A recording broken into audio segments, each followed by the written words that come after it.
It is the world's fastest growing faith. 1 of every 4 people on earth find spiritual peace in the words of the Quran. Nearly 1,400 years ago, the angel Gabriel came to Muhammad with revelations that he was to deliver to all of mankind. He spent the rest of his life communicating God's message and setting an example for how each human being should live. Today, many Americans associate Islam with images of violence and hatred. But such scenes are the work of a few suicidal fanatics. Their actions directly contradict the teachings of Muhammad and cloud the memory of a man who long ago brought a new message of hope and serenity. It is not possible to conclude that the Prophet is a man of hate. The Prophet of Islam is without doubt the most misunderstood major aspect of the Islamic religion. Who was this man who founded Islam and brought spiritual comfort to so many? Muhammad is often thought to be worshipped as Jesus is worshipped by Christians. This is absolutely and categorically not the case. He was an ordinary human being with the same emotions, the same fears, the same insecurities that we live with. Today, Muhammad's words of tolerance and peace offer many the same guidance as they have for centuries. God's messenger, the Prophet Muhammad.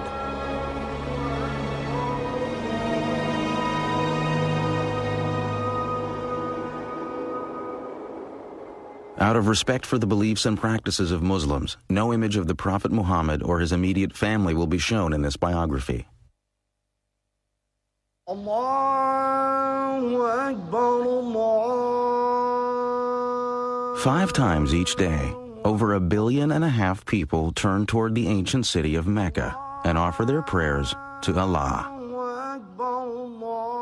From New York to Indonesia, from Nigeria to the steppes of Central Asia, Muslims repeat the words first learned 1,400 years ago from the lips of a humble merchant and gentle teacher named Muhammad. There was a time when he was very poor and he had only 1 blanket and he needed it, but there was a cat sleeping on the blanket. So he tore that part out, which was under the cat, because he did not want to disturb the cat, and he took the rest of the blanket and went away. The life of Muhammad ibn Abdullah began in 570 of the Common Era. He was born in Mecca, a thriving trading community in the land that is today Saudi Arabia. No one could have known that the life of this child would become the foundation of a religion that would one day change history. At the time of Muhammad's birth, Arabia was a harsh, barren land, broken only by the occasional oasis.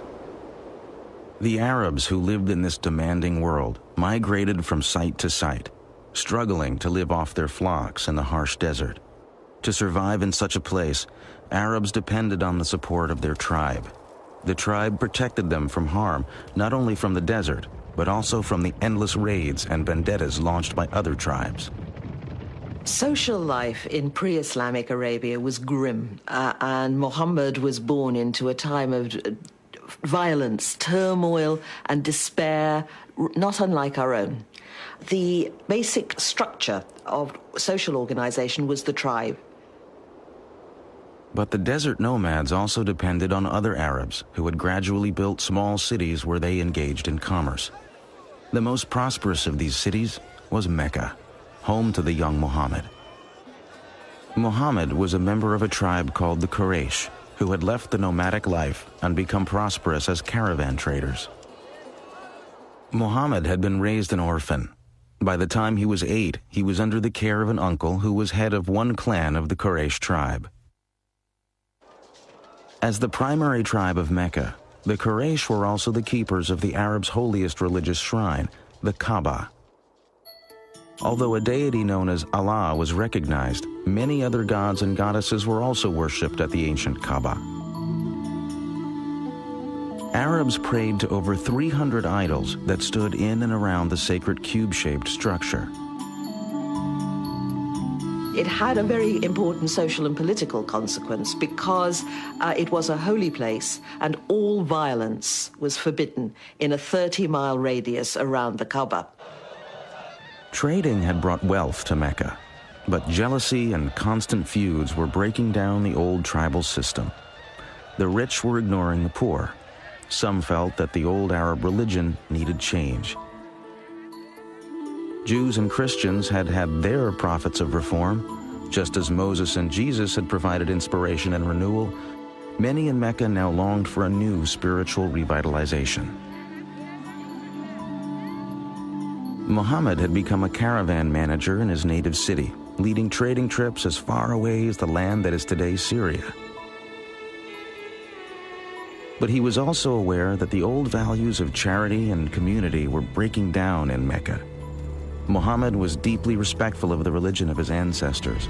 He was a frequent visitor to the Kaaba and attempted to lead a life of fairness and respect for all. We don't have lots and lots of information about the Prophet Muhammad before he was called to be a prophet, but that information which the tradition has passed down indicates somebody who was, on the one hand, very good at what he did, a caravan manager. His nickname, among other things, was Al-Amin, the trustworthy person. He was very soon known as the righteous one because he was known for being a fair kind of man, a man who was concerned with social issues. As well as somebody who was efficient. He was seen as somebody who had strong leadership qualities. He was good-looking. He had a piercing eyes that seemed to go into people's souls, a smile. He sometimes looked sad. And a very sort of distinctive way of walking. In the year 595, Muhammad was hired by a wealthy woman of Mecca named Khadijah to organize and guide a caravan for her. He accepted and returned with a handsome profit. The trip would begin a new life for Muhammad and Khadijah. He was an international business executive whose boss was a woman, and he was obviously very eligible, and she proposed to him directly. Khadija, in many ways, is an interesting historical figure. She's a self-made woman who decided to propose to Muhammad, who was not a prophet at that time. He was, reports say, 15 years her junior. They apparently had a very loving relationship. Muhammad and Khadijah had 5 daughters. Muhammad was an adoring father, and throughout his life displayed affection for all children. Although the clan headed by his uncle had little prestige among the Quraysh, Muhammad's reputation in Mecca continued to grow. He was known for his kindness to slaves, his charity to the poor, and his fairness in dealing with all. Each year during Ramadan, the 9th month of the lunar year, Muhammad sought out the mountains surrounding Mecca as a place where he could refresh himself in solitude and prayer. In the year 610, at the age of 40, the humble business manager and family man took himself on one of these retreats to a mountain cave.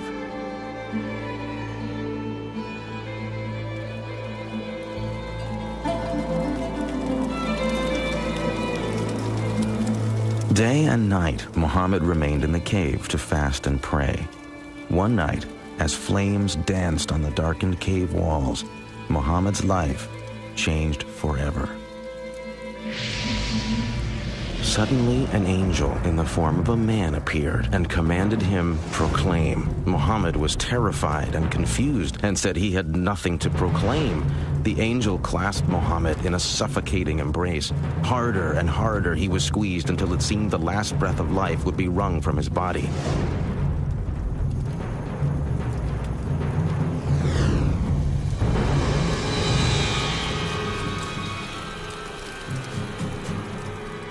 Proclaim in the name of thy Lord who created man from a clot of blood. Proclaim, and thy Lord is most bountiful. Muhammad was terrified and ran from the cave. He was sure something awful was happening to him, but as he scrambled over the mountainside, the angel returned and spoke again. O Muhammad, thou art the messenger of God, and I am Gabriel.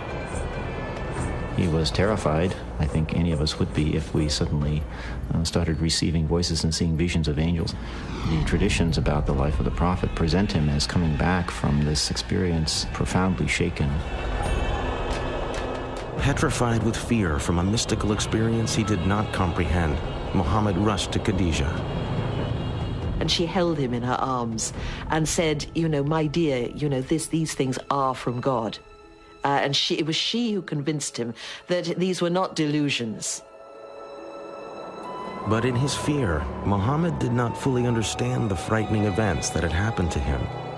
He could not know that the angel Gabriel would return again and again to deliver the words of God, and that the words that would eventually pour from Muhammad's lips would forever alter the future of his people and the world.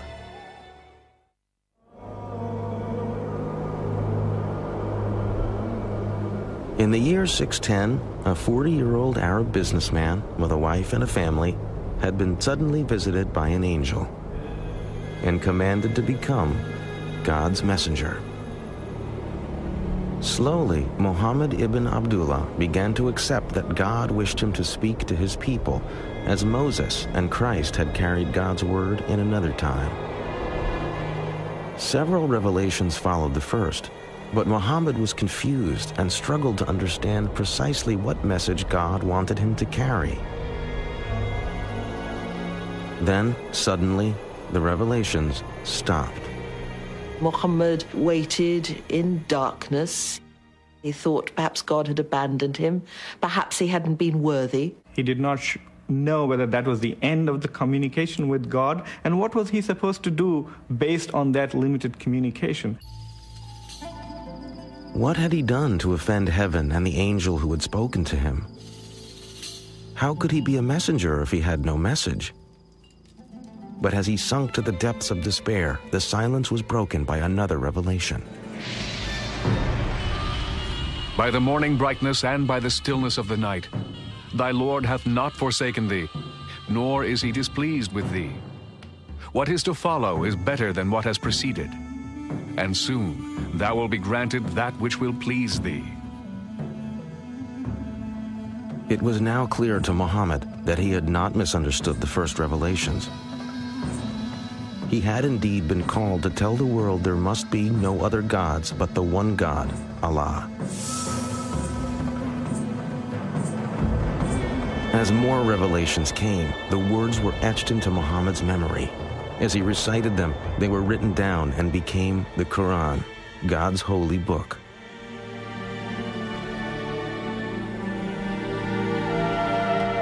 At first, only Khadijah and a few close friends and family accepted the Quran. But little by little, Muhammad started to speak out, and Arabs and other clans of the Quraysh began to embrace the message. The words of the Quran clearly had great impact, for his listeners responded to the words not as religious instructions, but as poetry. Before the rise of Islam, the Arabs did not have great architecture, did not have great art of textile, or practically no calligraphy, but that very great poetry, oral poetry. That was the supreme art. And so what had developed at that time was a culture in which poetry played the role perhaps of television programs, maybe soap operas, even more in our modern culture. In towns and cities or in simple Bedouin camps in the desert, those Arabs who could perform poetry and music had enormous status. Now, as Muhammad chanted the verses of the Quran, the words became music as he touched a deeply spiritual nerve in his listeners. Many stepped forward to embrace Islam and its message, but for Muhammad, they were not accepting something new, simply returning to an old religion. In many ways, the prophet was calling people back to the one true faith, to the faith of Abraham, and back to the one true God, not to a new God, but it was to the one true God whose revelation had gone to Adam, Abraham, Moses, and Jesus. And therefore, Muhammad, in every sense of the term, is a reformer. So far, Muhammad had avoided any mention of the idols that stood in and around the Kaaba. Now he announced that the Quraysh would have to stop worshiping all other gods. He demanded a radical new expression of faith. The words began. He is Allah, the one and only. Allah, the eternal, absolute. He begetteth not, nor is he begotten. And there is none like unto him. There could be no greater loyalty than to God. Not to any tribal deity, not to some traditional idol, not even to the tribe. This mild-mannered merchant was now demanding Arabs forsake the gods of their ancestors.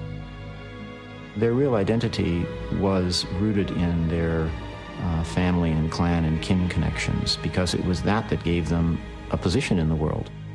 When Muhammad comes with a new set of religious ideas, or is trying to renew a set of religious ideas focused on monotheism, people whose ancestors had been pagans said, what's happened to our grandfathers, our great-grandfathers? And Muhammad had to say, well, they're burning in hell because they didn't believe in one God. This new commandment was to be called Islam, meaning an act of surrender to God's will. For some, initially, they could simply dismiss the prophet, since this was so out of whack with the society, as somebody who was out of his mind, as somebody who was deluded. But as he began to develop this seminal community, and as the prophet, given his conviction, was so public in preaching this message, then more and more of this was taken by the Quraysh establishment as a direct threat. The new message of Islam now ripped the fabric of the Quraysh community. Soon, like Jesus before him, Muhammad's ministry was turning father against son, family against family. The establishment certainly feared that a man who claimed to be receiving special messages from Allah, the high god of the Arabian pantheon, would soon demand greater political powers. The most powerful Quraysh leaders turned on Muhammad and his followers. Muslims were tortured. Some were whipped, others staked for days in the fierce Arabian sun. Muhammad himself endured the fury of his neighbors, who hurled dirt and insults at him in the streets. For 2 years, Quraysh leaders placed a ban on intermarriage and trade with any followers of Islam. No one was allowed to sell them food. The agony of this period increased when Khadija died in 619. When his uncle died not long after, he lost his protector, and it became clear that Muhammad's life was in real danger. His wife is dead, his uncle is dead. Although he has followers, many of them are being tortured, imprisoned, persecuted. He is powerless to help many of those that he loves, and many of those that have believed in him. It is in this devastating time, as Muhammad came to the end of his resources, that he had his greatest mystical experience. On a night in 620, Muhammad was again awakened by the angel Gabriel. The angel presented him with a winged horse-like creature that flew the prophet through the night sky to Jerusalem. There he was greeted by Abraham, Moses, Jesus, and all the other prophets. At last, the creature took him higher and higher beyond earthly space and time. Muhammad departed his physical body, and his spirit at last stood at the summit of the universe. His celestial journey to Jerusalem suggested to Muhammad that he was entering into a new phase of his service to God and Islam. He now also understood that he could no longer remain in Mecca.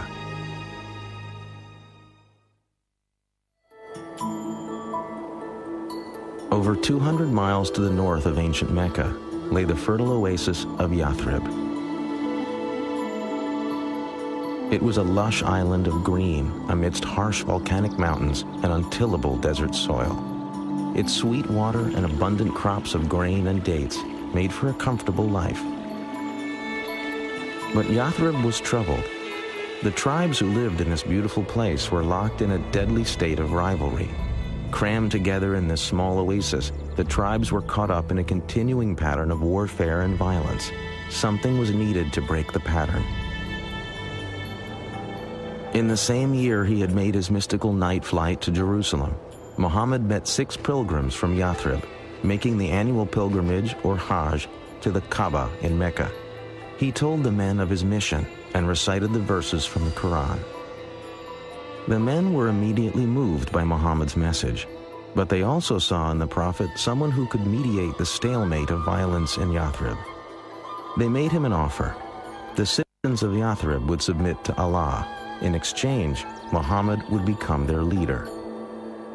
Muhammad was invited to a community that was in many ways divided and in disarray. And they basically invited him, saying that they needed a strong leader to come in and to organize and lead that community. Muhammad saw a chance to expand Islam in Yathrib. He also saw a haven that would protect him and his followers from persecution.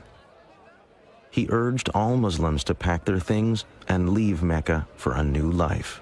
It was a dangerous undertaking, but the Muslims were willing to take their chances. Muhammad and his closest disciples stayed behind until most of his followers had left Mecca. Quraysh leaders soon realized that once Muhammad left, he would be beyond their control and would become a leader of their rivals and possible enemies.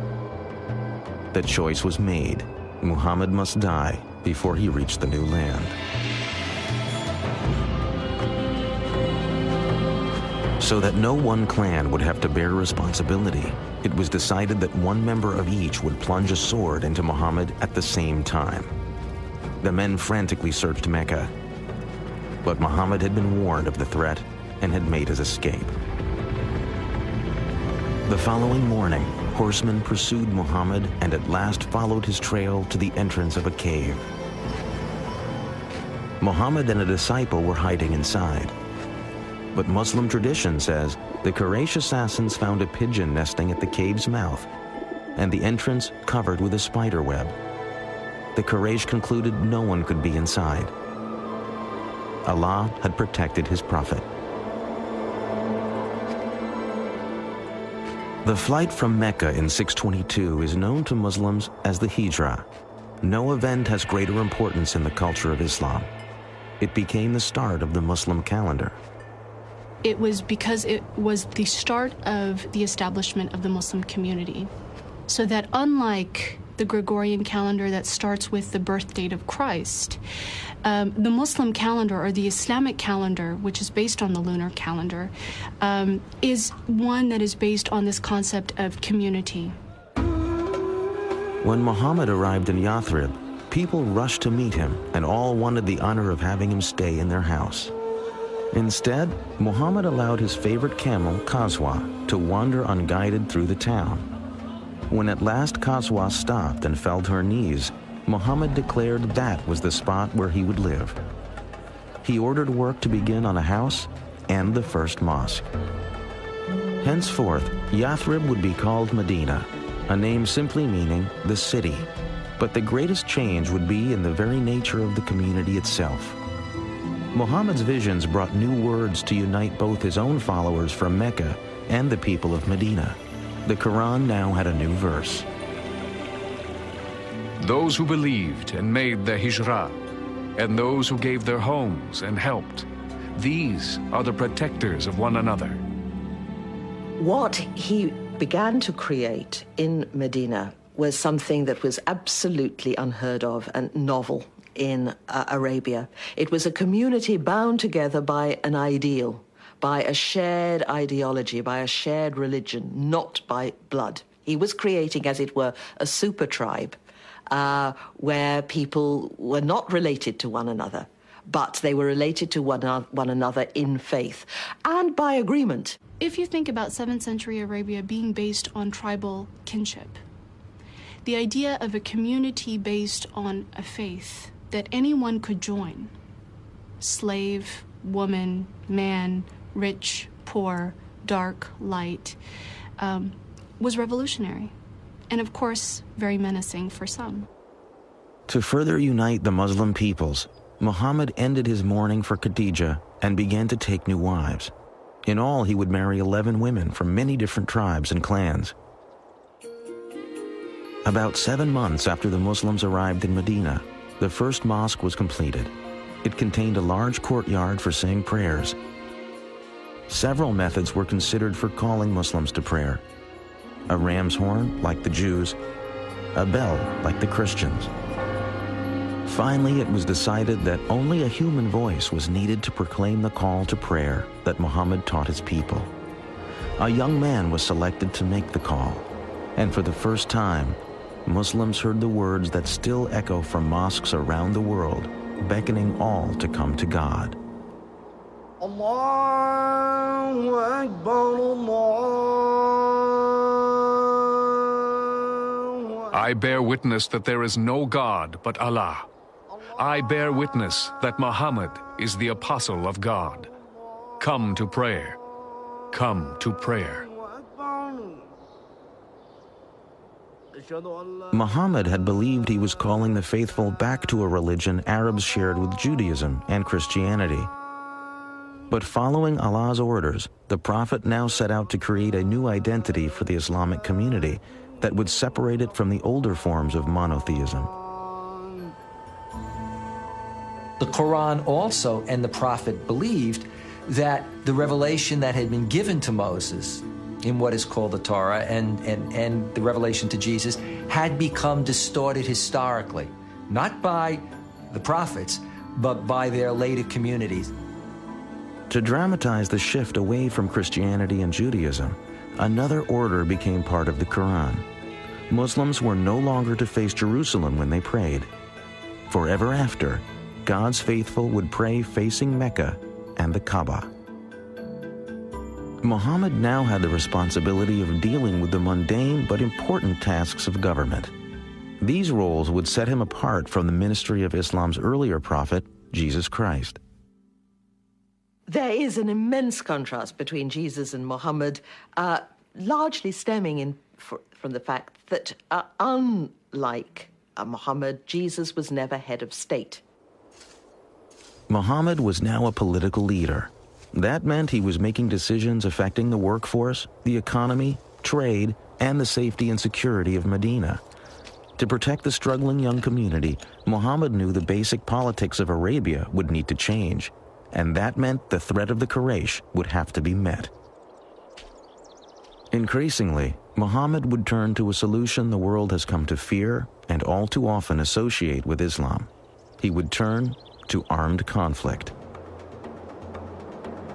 Since the days in Mecca, God's revelations had called for Muslims to prepare themselves to struggle to build a moral and righteous life. The Arabic word for this moral struggle is jihad. Jihad would soon be needed if the Muslim community was to survive. For when the Prophet and his followers had left Mecca, it was clear to all that a day would come when they would have to defend their beliefs in battle. Now that day was fast approaching. Out of respect for the beliefs and practices of Muslims, no image of the Prophet Muhammad or his immediate family will be shown in this biography. Although the religious foundation of Islam included Jesus' message of peace, it had also taken on the Jewish tradition of justice. The Quran's verses that flowed from Muhammad's mouth were now beginning to include a message justifying armed defense of the community. Permission is given to fight because they are wronged. Verily, Allah is most powerful for their aid. They are those who have been expelled from their homes. Muhammad's plans for the defense of the community now began to include the word jihad. It is a term that is often cited by those who oppose Islam as evidence of the religion's reliance on violence and war. But the true meaning of jihad is something quite different. Jihad comes from the Arabic root jahada, which means struggle. It is consistently referred to as a struggle for the sake of God. If the jihad is financial, you respond financially. If the jihad is violent, you respond violently. And these become ways, again, of reestablishing peace. But in history, that notion of jihad then comes to be appropriated and hijacked at a very early period by extremists, and that then connects to what extremists like Osama bin Laden and Al-Qaeda do much later on, taking this concept of jihad to legitimate what they choose to do. Muhammad had spoken about jihad while the Muslims still lived in Mecca. But the new revelations now stressed a different side of jihad. They came at a time when Muslims in Medina were fighting for survival, for most had not been permitted by the Quraysh to leave Mecca with any valuables. When Muhammad and his followers arrived in Medina, of course they were then, in a sense, exiles from their hometown. They were, to put it bluntly, unemployed. They didn't have any obvious source of support. They weren't date farmers, and all the available land in this agricultural settlement was already spoken for. So they began to make raids. God had given Muslims the order to struggle. Now God's revelations allowed that struggle to include the right to survive. And so you also see the way in which jihad then comes to be defined as the right and indeed at times the obligation of Muslims, both as individuals and of the Muslim community itself, to defend itself, to engage in defensive warfare. Armed with the Quran's approval of defending their community, Muhammad chose a traditional Arab solution: defend yourself by attacking. Muhammad would lead an army to raid the most important Quraysh caravan of the year. Muhammad's plan was to intercept the caravan as it approached the wells of Badr near the Red Sea. But before his forces got to the wells, word of the Muslim army reached Mecca.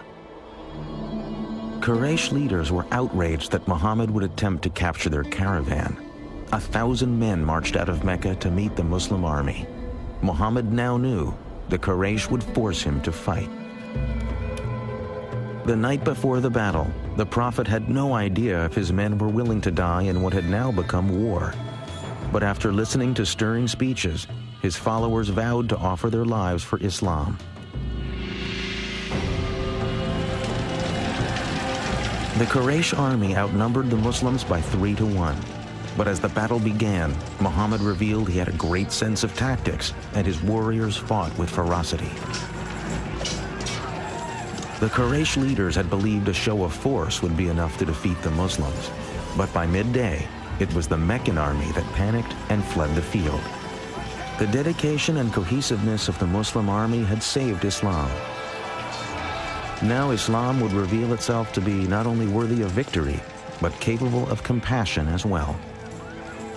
After the first victory that the Muslims achieved at the Battle of Badr, the Muslims began in the usual Arab way to kill all the survivors. And Muhammad immediately had a revelation to say, no, this must stop. There must be no killing of survivors. Muhammad had set his eye on a more distant goal. The Muslim warrior's enemy of today must tomorrow become his brother in faith. Say to those who are captives in your hands, if Allah findeth any good in your hearts, He will give you something better than what has been taken from you, and He will forgive you. The victory at Badr had great consequences. After the battle, converts from all over Arabia began to flock to Medina. Like the Muslims, these converts saw the victory as a sign of God's salvation and protection, similar to God's parting of the Red Sea for the Israelites. The Battle of Badr has enormous significance to the Muslim community, and I think that was the first political act that was successful, which cemented the vision or the dream that Islam could establish a community. Islam could become a civilization. For 3 more years, the Quraysh army would try and destroy the Muslim community. They would win some battles, but always Muhammad and his followers struggled and survived as their numbers continued to grow. As the Meccan army struggled home after a final unsuccessful battle, their leader was at last forced to admit, every man of sense now knows Muhammad has not lied. Medina and the Muslim community were finally safe from attack. The Prophet was now poised for the final step in the pursuit of his destiny. That step would be his return to the holy city of Mecca.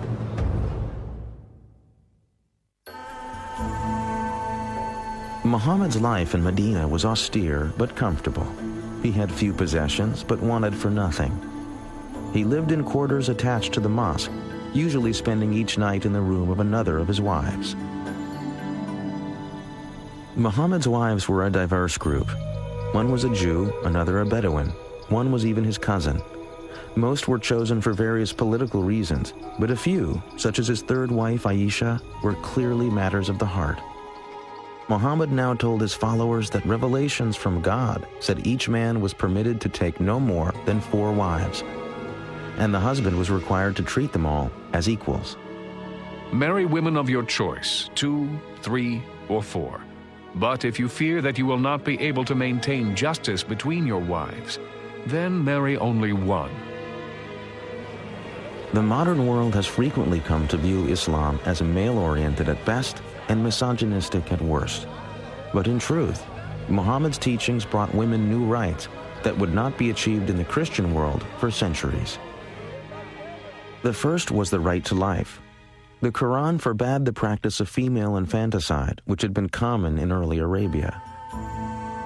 Women were also given the right to an education, to be duly educated as men were, to inherit, which meant that they could buy and sell property, which again would mean that they would have to undertake business transactions. The custom of Muslim women wearing veils is mistakenly pointed to as another indication of Islam's prejudice against women. The emancipation of women was a project that was very dear to the Prophet's heart. There is nothing in the Quran about all women having to be veiled or secluded in a separate part of the house. This is a practice that the Muslims picked up 3 or 4 generations after the death of the Prophet. I feel that being a contemporary educated woman is far more in line with what the Prophet would have aspired for a woman than what we've seen maybe throughout recent Islamic history. Muhammad had achieved enormous success. His followers had grown in less than 20 years from a handful to thousands of converts. But he could not complete his mission so long as the holy site of the Kaaba remained home to idols. In January of the year 630, Muhammad set out for Mecca at the head of an army of 10,000. As the Muslims approached the holy city, Meccan people made no attempt to resist. It was clear that the old gods of the Quraysh were powerless in the face of Islam. The Prophet had no desire for blood. He issued an amnesty as a symbol of his wish to unite all people as the children of one God. The only victims he sought remained sitting in the Kaaba. The Prophet entered the holy structure and proceeded to lead the destruction of all 365 idols as he recited the verse, "The truth has arrived and vanquished falsehood." Muhammad had validated his vision and proclaimed to the world the force and vitality of Islam. By the time of his death, June 632, the Prophet had brought peace to Arabia. He had transformed a religion of many gods into a powerful monotheism based on a moral and ethical guide for daily living. But Muhammad's death was actually the birth of the great age of Islam. Within 100 years, the words of the Prophet spread from Arabia to the world. As Arab culture mixed with Greek and Byzantine learning, an era of Islamic enlightenment brought enormous advances in mathematics, astronomy, medicine, literature, and architecture. Who would have thought today, let alone then, that a man who is described as born an orphan into a divided Arabian society, illiterate, a caravan manager, would create a religious tradition that within 100 years of his death, its physical presence would spill out of Arabia, go all the way to North Africa and all the way over to India. And he always warned his followers not to make him into a Jesus, not ever to say that he was divine. He was just an ordinary man, he said. The fact that he led what we might call a normal life, I think, makes him very appealing to many Muslims, to most Muslims perhaps. That he married, that he had children. These are all things, I think, that make him very approachable as a model for people. So many centuries after it ended, Muhammad's life remains the foundation of the faith he founded. Today, it is the fastest growing religion on earth. As these worshippers respond to the ancient call for prayer, each looks to the Prophet's example to provide peace and serenity in their daily lives. The ancient Kaaba remains in Mecca, and millions of pilgrims arrive each year to retrace the footsteps of the Prophet. The site of Muhammad's ascension on his winged creature to meet God is today the Mosque of the Dome of the Rock in Jerusalem. Muhammad's gateway to heaven has tragically become the focus of enmity and hatred between two peoples who trace their ancestry to the same beginnings. Some Muslims who partake of violence use the words of a compassionate man to legitimize their acts of cruelty and hatred. They cite verses of the Quran as inspiration for their monstrous ambitions. Since September the 11th, we've heard Osama bin Laden reciting some really blood-curdling verses from the Quran. But what bin Laden fails to do is to mention or recite the verses that in every case succeed these ferocious verses, which say, "But forgiveness is better." If one wants to take one part of the story, one of the chapters, and develop a conception of the Prophet upon that single chapter, well, of course it's going to be very distorted, and the Prophet is going to be understood as a man of violence and a man of hate. When people commit violence and injustice in the name of Islam, they are committing violence and injustice against Muhammad and God. For peace to come to a troubled world, Muslim and non-Muslim alike will have to find a source of trust and acceptance of their common goals. One such source could be a better understanding of the life of Muhammad. Cleansed of the selfish motives that some terrorists wish to give them, the words of the Prophet remain to offer hope and optimism to a troubled world. Whosoever killeth a human being, it shall be as if he had killed all mankind.